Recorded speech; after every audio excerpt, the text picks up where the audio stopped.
Have you ever walked away from a negotiation feeling like you could have gotten a better deal, but you're not sure why you didn't? What if the very first number mentioned completely biased the outcome? Introduction to the problem. Every day, whether we realize it or not, we're in a negotiation. From buying a house or a car to setting salaries or even just deciding where to go for dinner. We like to think we're rational, evaluating all the facts. But in reality, our brains often take shortcuts, leading us to make decisions influenced by subtle, psychological forces. One of the most powerful of these is the anchoring effect.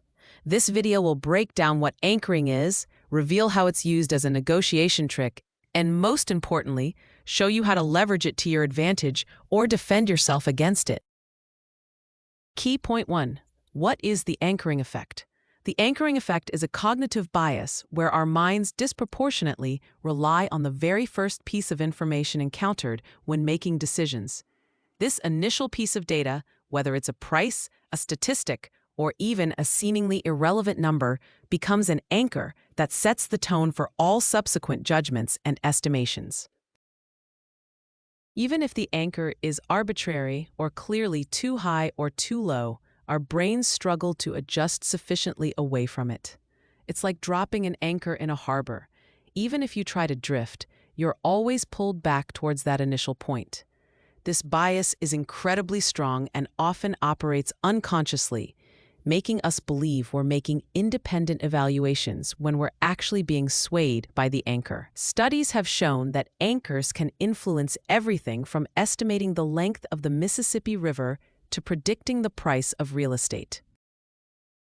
Key point 2. How anchoring is used as a negotiation trick. In negotiations, the anchoring effect is a master strategy. The person who makes the first offer often drops the anchor, setting the perceived value or range for the entire discussion. Think back to our car dealership example. If a car's fair market value is $25,000, but the salesperson starts by asking for $35,000, that $35,000 becomes the anchor. Even if you negotiate them down to $28,000, you might feel like you got a great deal because you're comparing it to that initial much higher anchor. In reality, you still paid more than the car's objective value. This trick works because people naturally want to win a negotiation, and moving significantly away from a high anchor feels like a win. This is why aggressive first offers, even if they seem unreasonable, can be incredibly effective. They shift the entire negotiation landscape in favor of the anchor setter. Key point 3. Setting the anchor. Be the first to offer strategically. If you understand anchoring, you can use it to your advantage. The most direct way is to be the first to make a precise, well-justified offer. When you set the anchor, you frame the entire negotiation in your favor. However, this isn't about throwing out a random number. Your anchor needs to be high if you're selling or low if you're buying. Push the boundaries of what's reasonable, but don't be outrageous enough to shut down the conversation. Justified. Be ready to explain why your anchor is legitimate.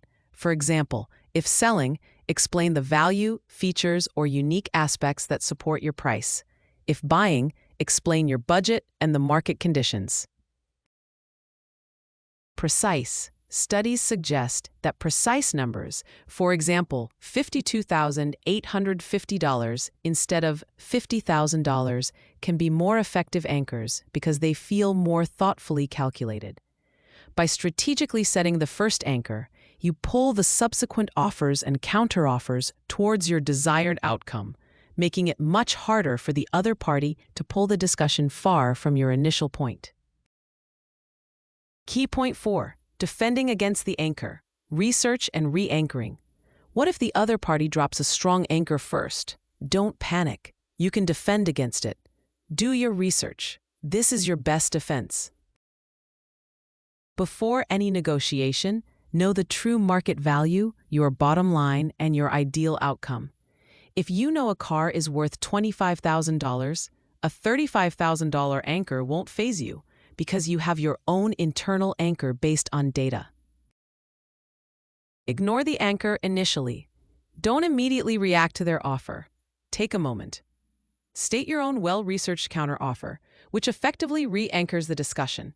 For example, if they say $35,000 and your research says $25,000, you might counter with $22,000 or $23,000, shifting the focus back to your desired range. Acknowledge, then dismiss.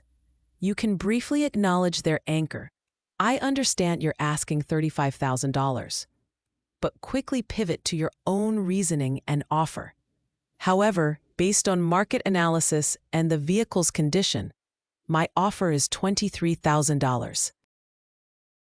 By being prepared and confident with your own numbers, you can weaken the effect of their anchor and steer the negotiation back to your terms.